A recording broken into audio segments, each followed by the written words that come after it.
dan mudah-mudahan kita semua yang hadir melangkahkan kaki menuju masjid saat ini mendapat barokah dari Allah Subhanahu wa taala dan bisa dibukakan mendapatkan. Karena itu kita tidak selalu bersyukur.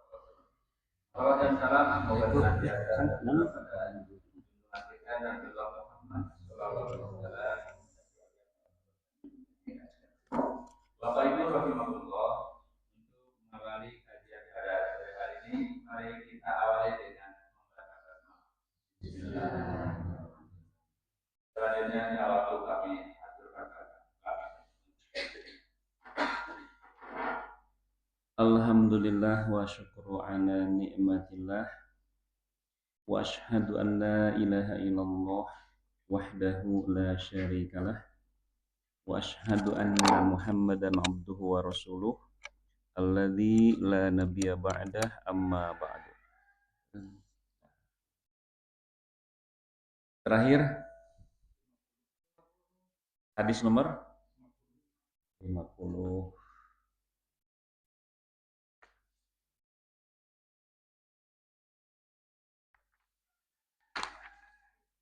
Sekarang 50 ya?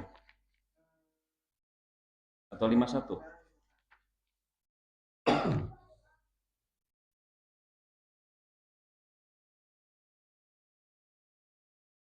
Ya.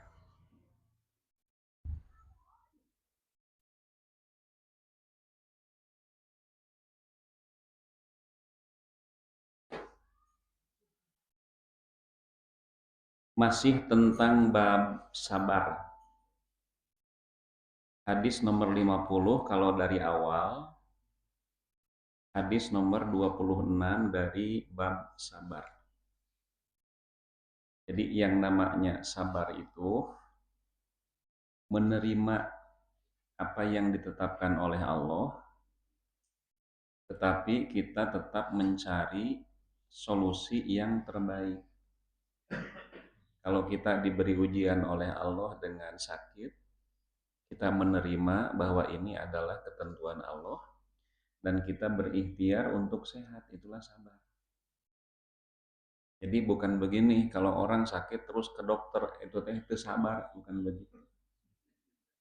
Jadi yang sabar itu menerima dan ikhtiar.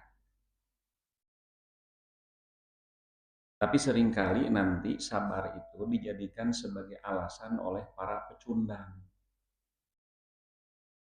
Kalau hasil ujian jelek, sabar. Bukan sabar, evaluasi gitu ya. Wah, hanya OHP wae, bukan menghafal gitu. Kan banyak sekarang anak-anak begitu ya. Kenapa anak-anak sekarang nyoh HP wae? Soalnya ningali inung bapana. Leres teh inung bapana kieu wae. Jadi ai budak menurutan. Hadis nomor 50. Wa an ibni Abbasin radhiyallahu anhuma. Dari Abdullah bin Abbas. Qala ia berkata, Qadima Uyainatu banu Hisnin. Uyainah bin Hisnin datang ke Madinah. Panazala ala bani akhihi, lalu dia singgah bertamu di rumah anak saudaranya, keponakan berarti. Ya, anak saudara itu alok upami istilah Sunda mah. Dia singgah di Madinah itu di rumah keponakannya yang bernama Al-Hur bin Qais. Wa kana minan nafaril ladina yudnihim Umaru radhiyallahu anhu. Dan Al-Hur bin Qais ini termasuk di antara orang-orang yang memiliki kedekatan dengan Umar. Kalau pejabat mah pejabat teras ya. Anu ngantorna di teras. Ya, artinya teras itu sangat dekat dengan pemilik rumah gitu, makanya ada istilah pejabat teras. Mayor Teddy itulah mundi urang mah gitu ya, sangat dekat dengan Prabowo karena dia kan ajudan. Wa kana al-qura'u ashaba majlisi Umar radhiyallahu anhu wa musyawaratihi. Sementara Kuro, ya Kuro itu orang yang ahli di dalam membaca Al-Quran. Tapi kalau di zaman Nabi, antara hafalan, bacaan, pemahaman, dan pengamalan itu ada keseimbangan. Umar itu menghafal surat Al-Baqarah 8 tahun. Ini lami-lami itu, ngapalkan Al-Baqarah 8 tahun. Sakin tanpa orang mati apal-apal. Nah, Umar menghafal surat Al-Baqarah sampai 8 tahun bukan telmi, bukan bodoh, bukan memorinya lemot gitu ya. Jadi Umar berkata begini, kalau kami menerima 10 ayat dari Nabi, maka kami kembali pulang ke rumah, lalu kami menghafalnya, memahaminya, dan mengamalkannya. Nah, kalau sudah bisa menghafal, memahami, dan mengamalkan, baru mereka kembali datang kepada Nabi, minta ditambah tugas hafalan. Nah, sementara di akhir zaman itu, ini tantangan buat kita semua, sabda Nabi nanti di akhir zaman akan banyak orang yang membaca Al-Quran, tetapi bacaannya itu tidak melewati tenggorokan mereka. Bacaan nanti mung dugi ka dieu. Itu ya. Tangke upami orang ngalanyepan hadis eta dalam pengucapan huruf H. H besar ya. H. Ya. Sebenarnya kalau dalam ilmu tajwid tidak ada istilah H besar H kecil. Itu mah istilah kita saja. Jadi dalam ilmu tajwid itu ada H, itu H di kita, ada H, H agak mendesis sedikit. Nah itu mah dina alfabet kita tidak ada. Ya. Nah jadi H itu, H dalam bahasa Arab, yang oleh orang kita disebut H besar. Itu suara apa? Kan suara itu ada yang keluar dari, ada suara bibir.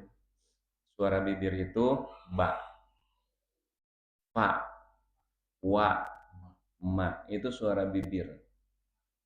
Jadi nanti dari alfabet, berapa alfabetnya?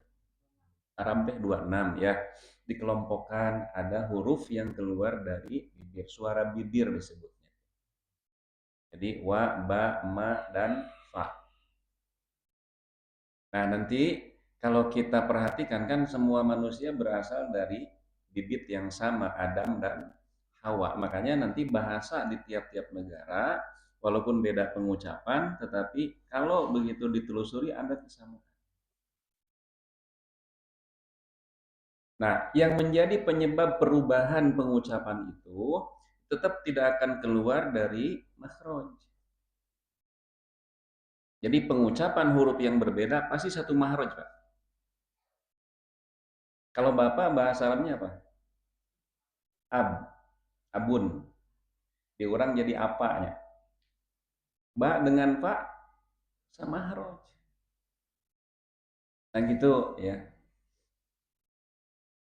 Ya, ibunya jadi emak diurang. Ya, oh. Atau jadi ibu. Ya, jadi ibu kan mim dan ba itu sama huruf mulut gitu.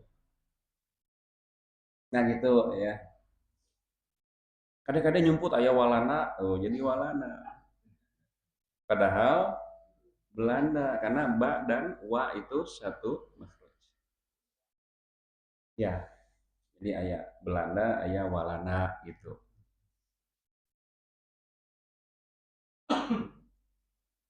Jadi di zaman Nabi itu antara hafalan, pemahaman, pengamalan desa imbang.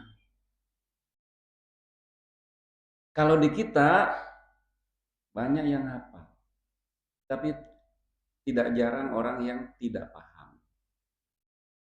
Banyak yang hafal, paham, tapi tidak bisa mengamalkan. Hanya sebatas baca saja. Nah itu yang dinyatakan oleh Nabi di akhir zaman akan ada orang yang baca Quran tetapi bacaannya tidak sampai melewati tenggorokan mereka. Nah, ada tidak suara yang keluar dari dada? Kalau hak besar ya di kita ya, itu suara apa? Suara dada atau suara tenggorokan? Suara tenggorokan. Halki. Ya, makanya ada idhar halki. A, H, A, H, Kho, Go. Itu suara tenggorokan. Nah, paling paling dalam itu Kho, Go. Tidak ada suara dada. Makanya pengucapan hak besar itu bukan ha, alaihim, bukan gitu. Dari mana kita tahu bahwa tidak ada suara dada? Suara itu keluar dari tenggorokan paling paling dalam. Karena Nabi menyatakan di akhir zaman akan ada orang yang membaca Al-Quran, tapi bacaan mereka tidak melewati tenggorokan mereka. Artinya satu, tidak ada suara dada, gitu ya. Tidak ada huruf yang keluar dari dada. Nah, yang kedua, maksud dari sabda Nabi itu orang sebatas membaca tapi tidak sampai ke dalam hati bacaan itu. Nah, makanya nanti ya ini perlu jadi bahan renungan bagi kita semua. Tahun ke-9 Hijriah, pada bulan Rajab, terjadi perang. Tempatnya di Tabuk dan populer dengan sebutan Perang Tabuk. Nabi ketika itu membawa pasukan sebanyak 30.000 orang. Musuh yang akan dihadapi pasukan Bizantium atau Romawi Timur yang pusatnya di Konstantinopel, satu kota yang didirikan oleh Kaisar Konstantin. Yang adanya di Turki, sekarang berubah namanya menjadi Istanbul. Kalau dalam kisah penaklukan Muhammad Al-Fatih ya, itu sangat seru sekali. Pan ya sinetron punya sinetron Turki itu belajar sejarah. Ayo maca capek gitu, ayo nonton sinetron apa? Anton. Nah, pasukan Bizantium atau Romawi Timur itu yang berpusat di Konstantinopel, yang nanti nama Romawi menjadi diabadikan menjadi salah satu nama surat dalam Quran, surat Ar-Rum. Tapi itu Romawi Timur, karena nanti ada Romawi Barat yang berpusat di Eropa, di Roma, di Italia. Nah itu beda kalau Romawi Barat mah itu mah Katolik, Kristen teh kalau Romawi Timur mah Ortodoks. Rusia itu Kristennya Ortodoks. Kristen Ortodoks itu relatif lebih dekat dengan Islam. Jadi Kristen-Kristen yang memiliki kedekatan spiritual dengan Islam itu Kristen Ortodoks. Makanya Kristen Ortodoks mah dijilbab. Mereka sholat, tapi sholatnya kikituan. Nah makanya sering ada video ya di media sosial ada kos Kristen Ortodoks Suriah. Sholat pada jilbab. Padahal bukan muslim.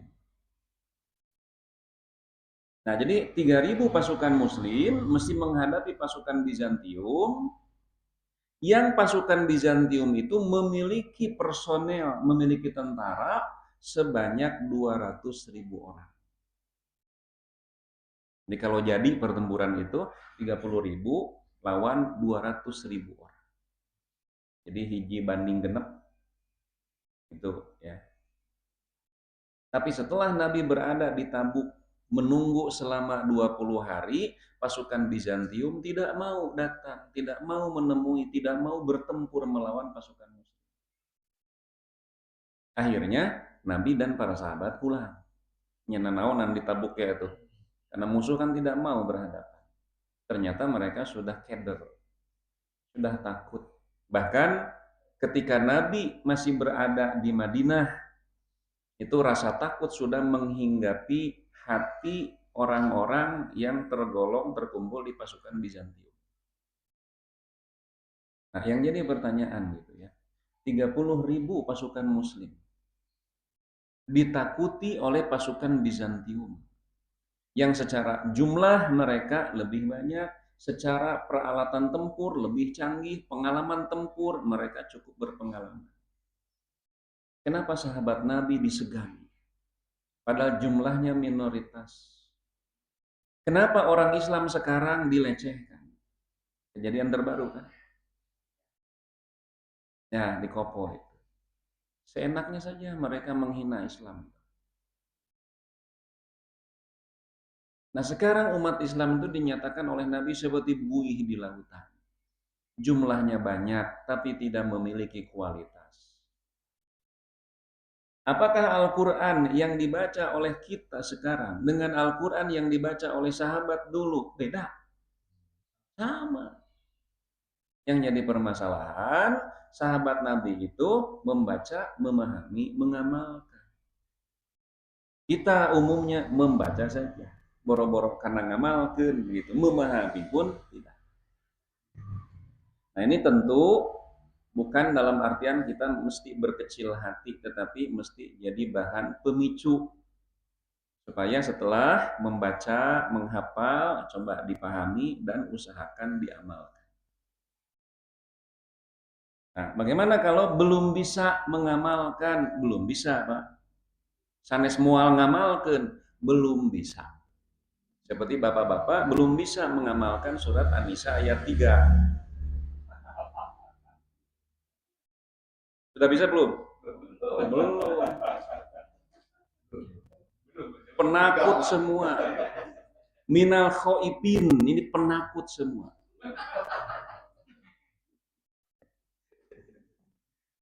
Abdi mah wantun tad ngan pun bojo langkung wantun.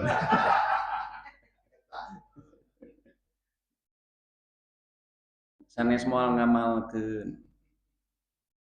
teu acan wantun itu ya. Nah, belum ada. Tapi ada di Cianjur punya pemilih caroge ibunya Rios gitu. Ada jawaban yang bagus. Ada seorang kiai, dia tanya istri, "Udah tua, Bu, hari nikah takdir Allah atau nabi sanes?" Saur istrina, "Takdir Allah." Tah, mun kitu mah bapak bade nikah deui. Saur istrina, "Takdir bapak mah ka emak hungkul." Gitu nya. Bu, hari nikah takdir Allah, takdir Allah. Syukur aya mun kitu mah bapak rek nikah deui. Takdir bapak mah ka emak hungkul gitu. Maklum istri kiai gitu. Teu baeut mun ibu-ibu jual baeut we gitu. Cician cikopi mah lain digulaan di uyahan. Tos Pak, tong seueur-seueur. Istri mah hiji, nya di Bandung hiji.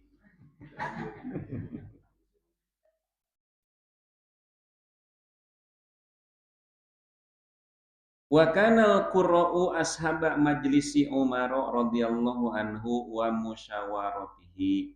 Sementara orang-orang para penghafal Quran itu menjadi orang-orang yang biasa duduk bersama Umar, yang suka diajak bermusyawarah.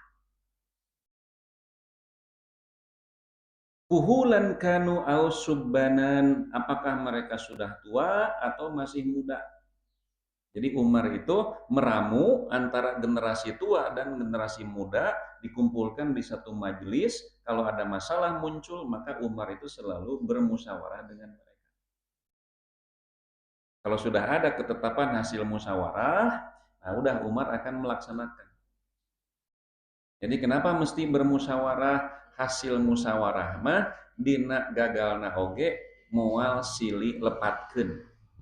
Kenapa? Karena hasil musyawarah. Padahal Umar sebagai khalifah, Umar tidak memanfaatkan jabatan itu untuk berlaku sewenang-wenang, tetap musyawarah. Karena perintah Quran kan, wasyawirhum fil amri, dan hendaklah ketika akan memutuskan itu bermusyawarah dulu. Setelah ada hasil musyawarah, sudah itu yang dilaksanakan. Walaupun nanti tidak akan ada satu putusan yang disepakati oleh semua pihak, tidak akan ada. Pro kontra selalu akan muncul. Kalau kamu tuh dongeng Luqman Al-Hakim. Luqman Al-Hakim itu orang Ethiopia, sejaman dengan Nabi Daud. Badannya besar. Jadi orang Afrika besar badannya, berkulit hitam. Tetapi dia orangnya bijak. Sampai mendapat gelar Al-Hakim, Luqmanul Hakim. Dan diabadikan menjadi nama surat. Surat Luqman. Dia punya anak laki-laki besar juga kayak bapaknya. Kata Luqman, nah ayo kita jalan-jalan ke kota. Nanti kamu akan mendapatkan ilmu. Nah, berjalanlah mereka ke kota, lalu Luqman naik keledai, dituntun oleh anaknya. Ketemu dengan orang, bapak kurang ajar, genah we naik kalde, ari budak dititah nungtun. Terdengar kan? Kamu dengar apa yang dikatakan oleh orang-orang? Ya, ya sudah, sekarang kamu yang naik. Aku yang nuntun turun. Nah, sekarang anaknya naik, Luqman yang turun. Ketemu dengan orang-orang, dicemooh, dikomen lagi. Anak kurang ajar, gitu ya, bapak nggak sekolot, disuruh nuntun, mana enak genah-genah naik kalde. Nah, kamu dengar kata-kata mereka? Ya, sudah, sekarang kita naik berdua. Dikomen deui, wah ieu mah jelema kurang ajar rek maehan kalde lalaunan, kalde leutik ditaikan kudua bari barada. Akhirnya mereka turun berdua menuntun keledai. Dikomen lagi, kapan kalde de kendaraan untuk dinaiki? Ya dituntun para rodo jelema teh. Dikomen lagi. Maka pelajaran dari perjalanan ke kota itu, kata Luqman, tidak mungkin ada satu keputusan yang disepakati oleh semua orang. Maka apabila sudah hasil rapat, ada satu keputusan, silakan fatawakal ala Allah. Kemudian, Faqala Uyainatu libni akhihi, kemudian Uyainah bin Hisnin, ini tamu dari luar kota itu, berkata kepada anak saudaranya, kepada keponakannya itu Al-Hur bin Qais. Yang Al-Hur ini merupakan sahabat muda yang tergolong di antara ahli-ahli penasehat, penasehat khalifah. Ya benahi, laka wajhun inda hadal amiri. Kamu itu memiliki kedudukan di hadapan Amirul Mukminin, di hadapan umat. Kamu itu kan orang dekat umat. Pasta'din li alaihi. Tolong mintakan izin kepada Umar agar Umar membolehkan aku berjumpa dengan Minang Saraya Pak Teddy abdi hoyong dipoto atau sareng Prabowo. Nah, gitu. Mun urang mah zaman kiwari gitu ya.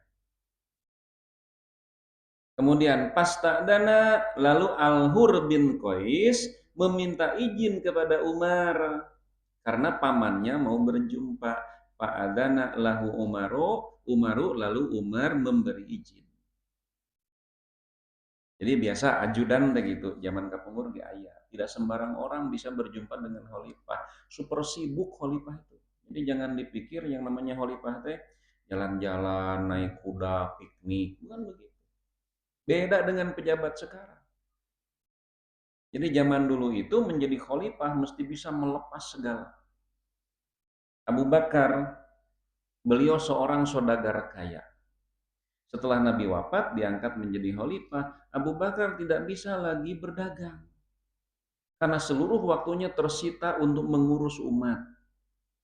Karena tidak punya penghasilan, sudah berhenti berdagang.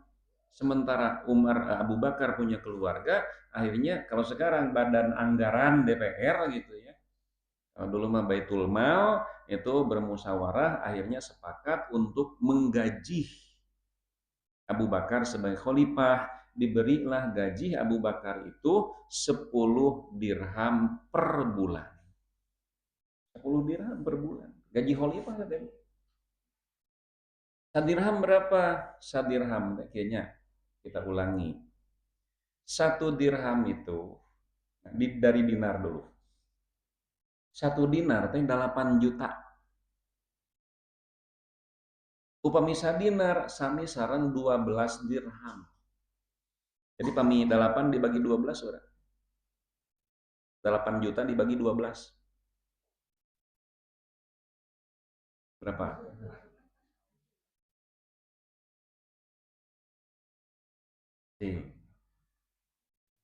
Nah, HP atau buka HP? Tuh, 8 juta dibagi 12 berapa? Berapa? Genep ratus ribu. Nah, genep ratus ribu. Sadinar teh, sadirham teh genep ratus ribu. Abu Bakar gajihna 10 dirham berarti genep juta. Gaji khalifah ya. Gaji presiden berapa sekarang? Belum lagi zaman presiden mah ayeuna pejabat lah ya. Tekedah mikir acuk. Tekedah mikiran listrik, PDAM, pulsa, bensin tekedah mikiran. Abu Bakar mah genep juta teh tos gitu-gitu. Sampai suatu saat ketika Abu Bakar pulang ke rumah, Abu Bakar menemukan ada apel di rumah itu. Abu Bakar tanya kepada istrinya, dari mana kamu dapati apel ini? Kilo menurang mah gitu, buah apel. Nah, bilih gratifikasi ya teh, bilih aya nu nyogok gitu. Teu beunang khalifahna, istrina disuap gitu ya. Maka Abu Bakar itu tetep nanya, henteu lah istri binangkit ieu mah aya apel langsung we dituang. Teu nanya, dari mana kamu dapat apel ini? Kata istrinya, uang 10 dirham yang diberikan oleh Baitul Mal untuk sebulan ternyata ada sisa 1 dirham. Nah, ini sisa ini yang aku belikan apel ini. Jadi bukan suap, ya mah halal. Kata Abu Bakar, jadi cukup sebulan 9 dirham. Ya cukup. Kalau begitu bulan depan aku minta dikurangi. Jangan 10 dirham jatahnya, tapi 9 dirham saja. Aya teh pejabat gitu zaman sekarang. Ah, boro-boro. Ya. Nah, masih ada lah, tapi satu dari mungkin 1000 gitu ya. Sekarang mah sudah gajinya gede, anger we bangsat, maling, korupsi, bahkan gajinya sudah besar. Itu kan orang-orang Pertamina yang ngoplos itu punya kebijakan itu kan ada yang 1, sekian miliar gajinya teh, anger we maling gitu. Sarakah. Padahal tetap saja makan sama dengan kita sehari 3 kali ya. Nah gitu, keserakahan itu yang mencelakakan. Nah, makanya nanti Kiai Haji Agus Salim mengatakan menjadi seorang pemimpin mah kedah siap sangsara. Hari-hari nama saru mangat jadi pemimpin teh karena siap beunghar. Ya, mana pemimpin yang itu siap miskin? Sangat jarang sekali. Mak mak mak mak gitu. Coba LBP itu kekayaannya. Di musim Covid saja ketika ekonomi ambruk, tingkat kemiskinan merajalela, ternyata nilai kekayaan beliau naik. Nah gitu ya, diurang teh. Pasta'dana fa'adana lahu Umaru falamad dakhala qala. Ketika Uyainah bin Hisnin itu berjumpa dengan Umar, qala dia berkata begini. Hi ya ibnul Khattab. Hi itu jadi hey mun diurang mah hey. Nah, mata katanya ada wahai, ada hai. Nanti bisa Bapak Ibu rasakan, ada yang disebut daukulugo, rasa bahasa. Walaupun kita bukan orang Arab, kita tidak bisa memahami bahasa Arab, tapi hi itu gambarannya ada ya, ada hi. Kalau iya itu sopan. Kalau hi itu tidak sopan. Hey, mun di urang mah gitu ya. Selain hey juga tekanan nadanya beda. Nah, jadi yang digunakan redaksi oleh Uyainah bin Hisn itu bukan ya Amirul Mukminin, tapi hi itu. Hey, satu itu ya. Yang kedua, ya benal khotob, ibnal khotob. Wahai anak al khotob. Siapa? Umar. Umar ibnul khotob.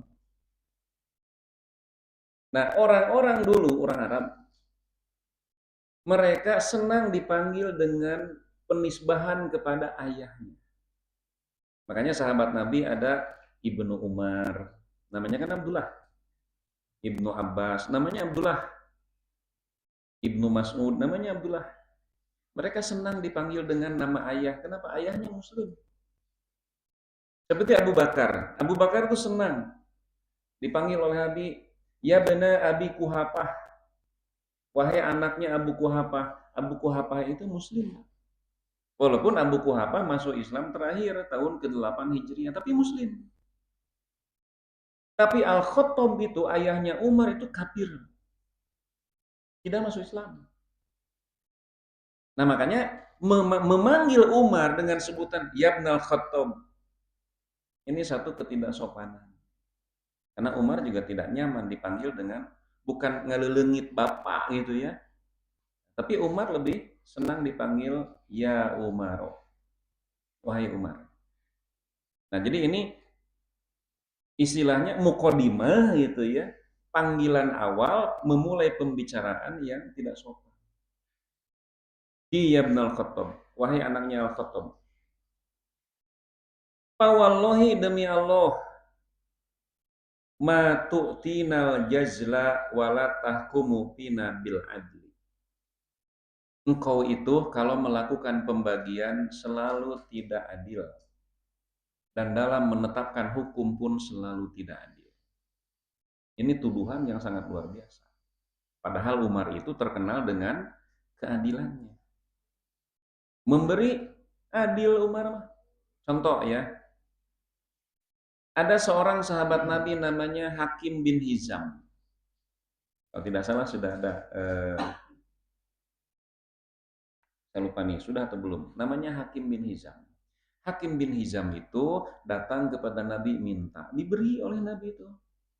Datang lagi kepada Nabi minta, diberi lagi. Datang lagi kepada Nabi minta, diberi lagi. Sampai Nabi itu merasa kasihan dengan orang ini. Ketika minta lagi, Nabi bersabda, tangan di atas lebih baik daripada tangan di bawah. Bukan Nabi kehel itu, minta wae pagawean, bukan. Karunya orang ini sehat, mampu kerja, tapi mentalnya pengemis. Nabi menasihati mereka bahwa tangan di atas lebih baik daripada tangan di bawah. Dalam artian, yang memberi lebih baik daripada yang menerima. Bukan secara hakiki ya, tangan di atas lebih baik daripada tangan di bawah. Matak lamun aya nu masihan ka urang kedah kieu tanya nama. Tong kieu. Tangan di atas. Nah, bukan begitu, artinya yang sedekah, yang memberi lebih utama, lebih baik daripada yang menerima. Sampai Hakim bin Hizam itu mengatakan, sampai kapanpun aku tidak akan pernah minta-minta.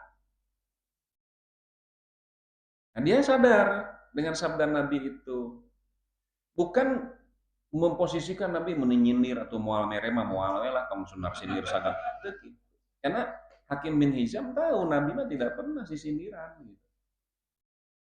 Sampai nanti Nabi wafat, Abu Bakar menjadi khalifah. Ada ghanimah, kan 20% untuk pemerintah, nanti dibagikan kepada masyarakat. Nah, Hakim bin Hizam dipanggil oleh Abu Bakar, nih, bagian kamu. Abu Bakar, Hakim bin Hizam tidak mau. Tidak mau. Saya sudah bersumpah tidak akan minta. Padahal saya minta pada tanah. Sudah gitu. Kembalikan lagi ke Baitul Mal oleh Abu Bakar itu. Abu Bakar wafat, Umar menjadi khalifah. Semua dari ghanimah dikasih. Termasuk Hakim bin Hizam. Dikasih lagi oleh Umar itu, Hakim bin Hizam menolak. Aku tidak akan menerima. Karena aku pernah berkata di hadapan Nabi, aku tidak akan pernah minta kepada siapapun. Kan Umar mengumumkan, ketahuilah oleh kalian semua, aku sudah memberikan haknya kepada Hakim bin Hizam, tapi dia menolak.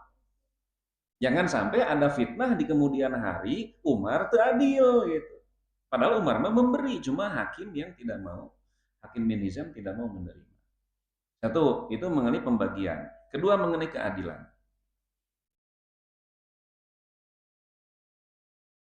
Ada seorang Yahudi dari Mesir sengaja datang ke Madinah.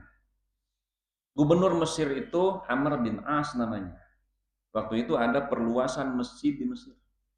Ternyata perluasan masjid itu mesti menggusur rumah si Yahudi ini. Yahudi menolak. Digusur ku khalifah teh. Ya kayak di kita lah, gusur aja. Si Yahudi mengadu ke pusat, ke Umar, bahwa rumahku digusur oleh gubernur Amr bin Al-As. Aku tidak ridho, walaupun untuk perluasan masjid. Maka Umar mengambil tulang hewan, kemudian menggaris lurus dengan mata pedangnya. Ini berikan kepada Amr bin Al-As. Oleh si Yahudi itu dibawa kembali ke masjid, dikasihkan kepada Amr bin Al-As. Amr bin Al-As mengatakan, perluasan masjid tidak jadi ke arah rumah Yahudi itu. Bangun lagi rumah Yahudi. Jadi isyarat dari Umar bahwa tulang itu ya, ini nasihat, kamu itu akan mati. Nanti kamu itu walaupun sekarang berpakaian bagus, nanti kamu akan jadi tulang seperti itu. Nah, garis lurus yang ditetapkan oleh Umar, kamu mesti berlaku lurus.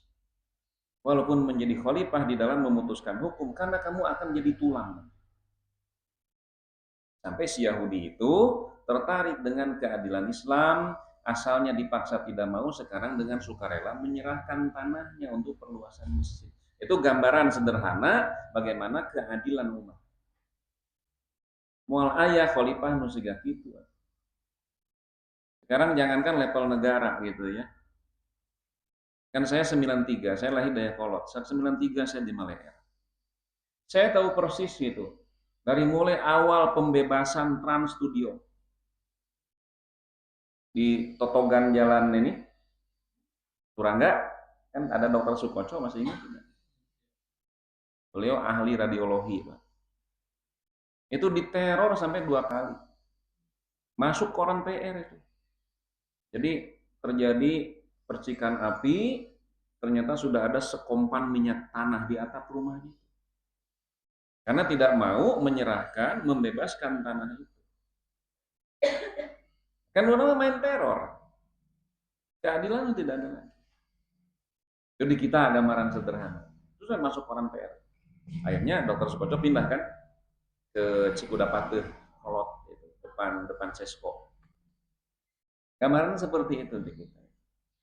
Nah, kalau di Saudi Arabia sekarang nih, kalau nanti ada seperti perluasan Masjid Nabawi itu kan digusur.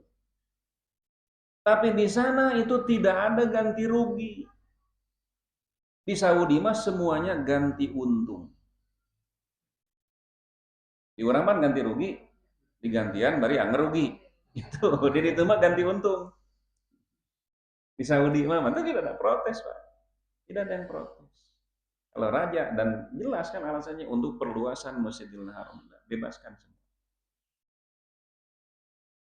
Jadi Uyainah bin Hisnin ini setelah berjumpa dengan Umar, dia mengucapkan kata-kata yang satu tidak sopan, kedua tidak sesuai dengan fakta. Fagodiba Umaru radhiyallahu anhu hatta hamma an yuqi'a bihi. Marah Umar itu. Dengan fitnahan ini, hampir saja Umar memukul orang itu. Umar itu kan orangnya barangasan cekurang. Kemudian, faqala lahu al-Hur. Lalu Al-Hur bin Qais, keponakan Uyainah bin Hisnin, berkata kepada Umar, ya Amirul Mukminin, sok tinggal bahasananya. Ari paman nama, hi ya Ibnul Khattab. Tapi upami alok nama itu Al-Hur bin Qais, ya Amirul Mukminin, wahai Amirul Mukminin. Anak muda ini. Innallaha ta'ala qala li nabiyhi sallallahu alaihi wasallam, sesungguhnya di dalam Al-Qur'an Allah berfirman kepada nabinya, khudil afwa, hendaklah kamu menjadi orang yang memiliki sifat pemaaf, wa'mur bil ma'ruf, dan hendaklah kamu menjadi orang yang selalu menyuruh orang lain untuk berbuat kebaikan, wa'arid anil jahilin, dan hendaklah kamu menghindari orang-orang bodoh. Tong Sarwana Al-A'raf 198. Wa inna hada minal jahilin. Dan orang ini itu kapaman teh. Dan orang ini termasuk orang-orang yang jahil. Tapi dah gitu sahabat Nabi mah vulgar. Jahil-jahil aja dia. Walaupun paman. Beda dengan kita orang timur gitu ya, orang Sunda. Orang Sunda mah tidak mau berterus terang. Itu sifat orang Sunda. Sifat orang timur keumuman gitu ya, tidak mau berterus terang. Bahkan ada lagi yang duka leres, duka cocokologi, apalagi orang Jawa, Pak. Orang Jawa mah nampak di depan bagus, di belakang merepan. Dan itu digambarkan dengan belangkon. Coba lihat belangkon. Di depannya bagus, di belakangnya segede gini, Pak. Ada yang begitu. Cocokologi sih karena etama. Coba saja dalam rapat. Kalau dalam rapat mah diam. Beres rapat, mestinya itu begitu. Tapi selagi rapat mah diam. Nah, itu orang kita begitu. Padahal cok budalkeun ide-ide pemikiran-pemikiran ketika rapat. Dan ketika kita rapat, jangan marah, jangan emosi ketika ada pemikiran orang lain yang lebih baik. Kenapa? Karena tujuannya kita mencari mana yang terbaik. Kemudian, wa inna hada minal jahilin. Wallahi ma jawazaha Umaru hina talaha. Demi Allah, ayat itu belum sempat dibaca sampai selesai.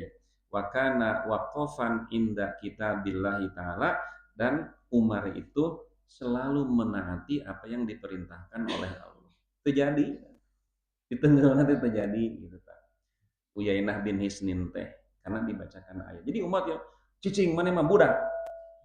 Tong ulah ilu urusan kolot, kepret ke Umar, tidak seperti itu.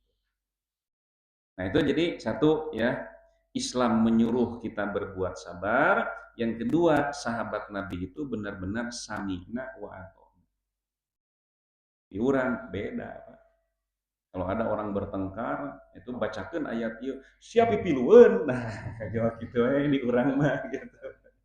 Kadang diurang mun aya pasiat teh sanes alim ngadameikeun, tutulna jadi urang nu diamekan. Dan gitu ya. Nah, kenapa Islam menyuruh kita untuk bersabar? Nah, karena amek teh capek. Ya, mun aya jalmi gede amek tereh kolot. Sok cobian. Gitu, sok tereh kolot. Da amek teh capek. Mangga Bapak Ibu kantos ngamek. Kantos pasti da urang teh sanes doma nya. Doma mah tara ngamek disebut si bau, si taramani doma mah lempeng we gitu. Da doma. Pan urang mah ngamek geledek teh. Ngamek teh capek. Tapi ketika kita bisa bersabar, seolah-olah kita orang yang kalah, padahal hakikatnya orang yang sabar itu pemenang. Kenapa? Karena dia bisa menang pada saat mengalahkan hawa nafsunya. Kita sementawis ya, namanya Dogika hadis nomor 50. Begitu, wassalamualaikum warahmatullahi wabarakatuh.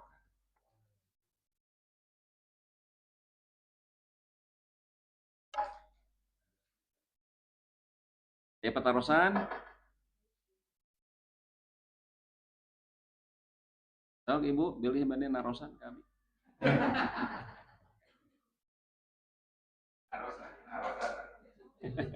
Bentennya.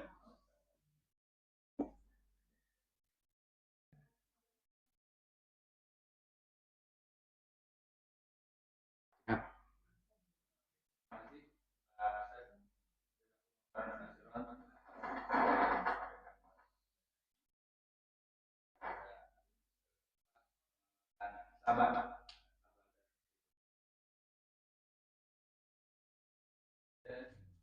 Baik, demikian kajian pada sore hari ini. Terima kasih Pak.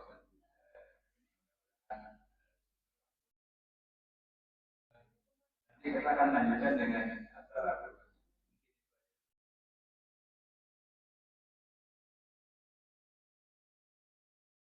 untuk sementara akhir dari pengajian ini kita ucapkan antara bersama. Baik Bapak Ibu, kita akan lanjutkan dengan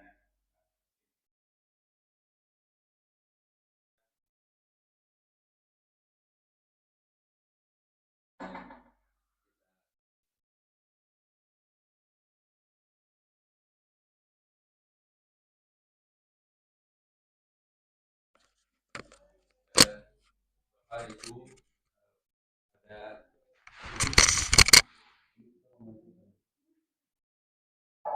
pada sore hari ini.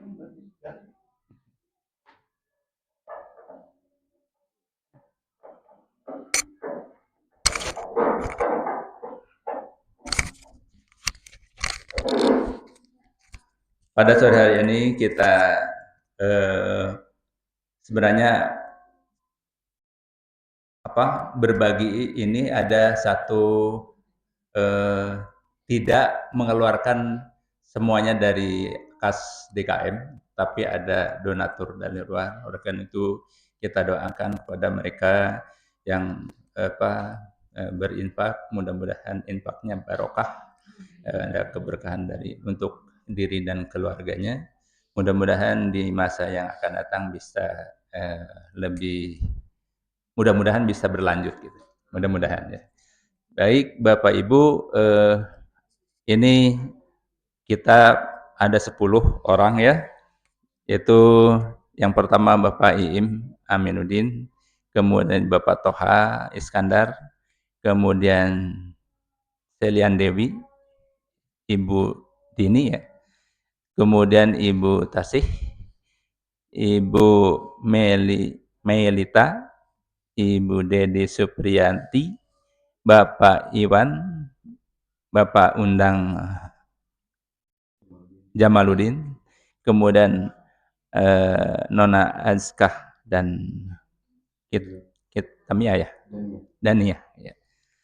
Kemudian Nana ya. Itu ada 10, kami persilahkan untuk ke depan. Nanti mohon Ibu Ketua Majelis Taklim dibantu untuk menyampaikan dengan Pak. Ya. Monggo Ibu. Bisa.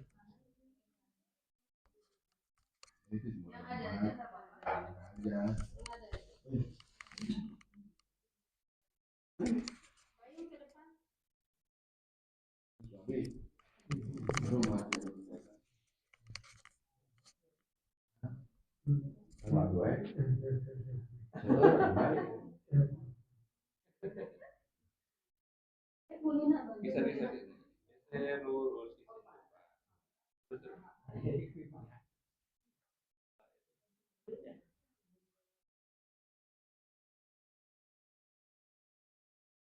Mana titip Pak Suwardi? Mana titip Pak Suwardi?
terima kasih pada Bapak Ibu. Mudah-mudahan bisa dimanfaatkan dengan baik dan penuh keberkahan. Baik, dengan demikian acara kajian pada sore hari ini kita berakhir. Assalamualaikum warahmatullahi wabarakatuh.